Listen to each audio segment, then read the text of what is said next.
ini adalah bom waktu karena kita tidak akan punya kapasitas untuk melakukan pengawasan. Pemerintah tidak akan bisa melakukan pengawasan dokter kalau tidak dengan sejawatnya.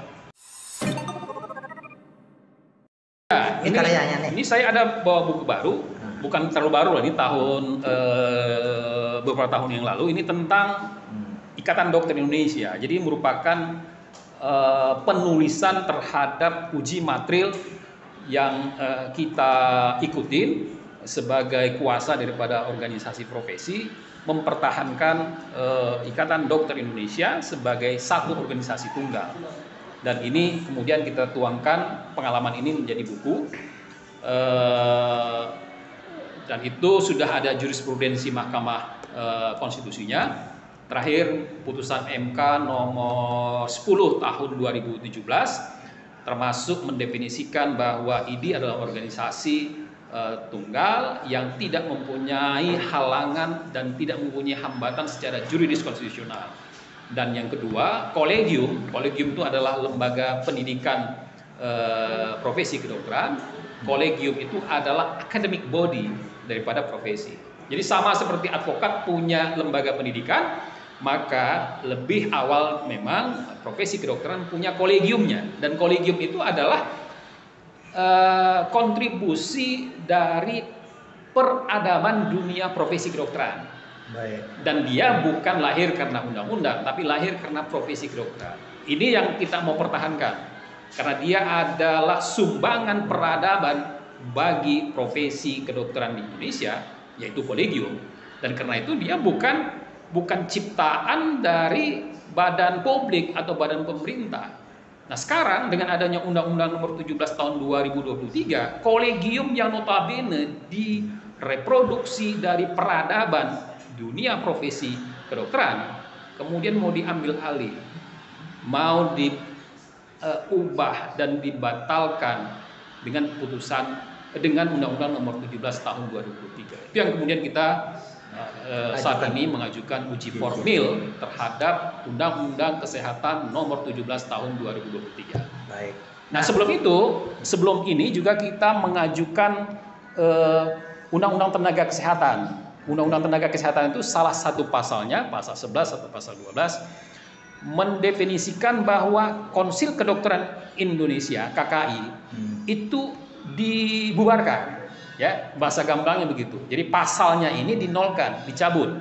Nah, kita menguji pasal itu ke Mahkamah Konstitusi dan alhamdulillah putusan MK menyetujui bahwa Konsil Kedokteran itu tetap eksis berlaku dan dibatalkannya lah pasal-pasal tertentu di dalam Undang-Undang Tenaga Kesehatan yang berimplikasi kepada tidak adanya lagi Konsil Kedokteran Indonesia. Jadi hari ini masih ada KKI itu karena hasil putusan MK, yaitu putusan nomor 82 tahun 2015, dan alhamdulillah itu adalah kontribusi kami sebagai kuasa dan kita juga tuangkan termasuk di sini di dalam narasi buku ini tentang pengalaman praktek kita, uji material terhadap Undang-Undang Tenaga Kesehatan, Undang-Undang Praktek Kedokteran, dan Undang-Undang Pendidikan Kedokteran. Jadi yang kita ajukan judicial review tentang Lembaga Konsil Kedokteran Indonesia, ya, yang dinihilkan. Kemudian pasal itu dibatalkan oleh Mahkamah Konstitusi. Tetap eksis sampai sekarang. Kita ajukan lagi. Sekarang diajukan lagi dalam arti uji formil karena berdasarkan Undang-Undang Nomor 17 Tahun 2023, Undang-Undang Kesehatan yang sekarang, konsil itu kemudian diubah yang kehilangan DNA-nya, kehilangan otentisitasnya. Jadi konsil itu tidak lagi independen menurut saya karena dia bertanggung jawab kepada menteri, ya kan, Menteri Kesehatan. Kemudian kewenangannya untuk menerbitkan STR itu adalah tidak lagi atas nama dirinya tetapi atas nama Menteri Kesehatan, dan ada struktur kelembagaan yang sangat besar mutasinya menjadi mutan. Jadi konsil yang ada di Undang-Undang 17 yang sekarang tahun 2023 itu adalah mutan daripada KKI yang justru akan sangat signifikan merubah postur daripada konsil itu sendiri. Yang sebelumnya seperti apa? Yang sebelumnya adalah konsil kedokteran itu adalah lembaga independen, mandiri, dan dia merupakan komponen dari 3 faktor, 3 hal atau 3 komponen, yaitu public government dan profesional. Jadi itulah gabungan daripada unsur profesional, unsur pemerintah, dan unsur non pemerintah itu sendiri ya. Tugas dan wewenangnya. Tugas dan wewenangnya adalah menjadi semacam regulator. Jadi punya hak untuk membuat regulasi. Yang kedua, dia punya wewenang untuk menerbitkan STR, surat tanda registrasi, STR. STR itu adalah ketika seorang dokter mau praktek menjadi medical practice di rumah sakit atau di layanan lain, dia harus punya STR. STR itu kemudian dilengkapi dengan surat izin praktek, maka dia boleh praktek di rumah sakit A, di rumah sakit B, di kota A, di kota B. Nah, itu yang menjadi palang pintunya, karena akan berbahaya dan berisiko tinggi kalau seorang dokter tidak dijaga 3C-nya. Kompetensi, kapasitas, kapabilitas, dan kompetensi.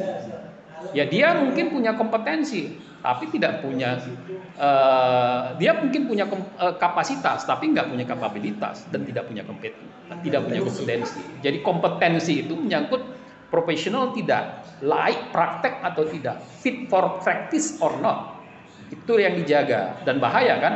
Sekarang ini sudah marak, termasuk saya menangani kasus dokter palsu yang dia bukan dokter tapi dia bisa melakukan praktek itu. Praktek sebagai dokter, dan saya merasa dan berpendapat dan dalam diskusi dengan teman-teman, tidak mungkin yang namanya aparatur pemerintah, katakanlah dinas kesehatan, mengawasi orang dan mengamati orang yang menjadi dokter. Apakah dia benar dokter atau tidak, kompeten atau tidak. Yang bisa mengetahui siapa dari profesi tertentu ya teman sejawatnya. Saya kenal Bang Amin, Martinus Amin, oh dia lawyer. Dia kenal dengan si A, oh dia lawyer, saya tahu dia masih praktis. Dia bukan cuma nama, kan? Nah, jadi untuk memudahkan tugas pemerintah sebenarnya biarlah profesinya yang mengawal teman sejawatnya.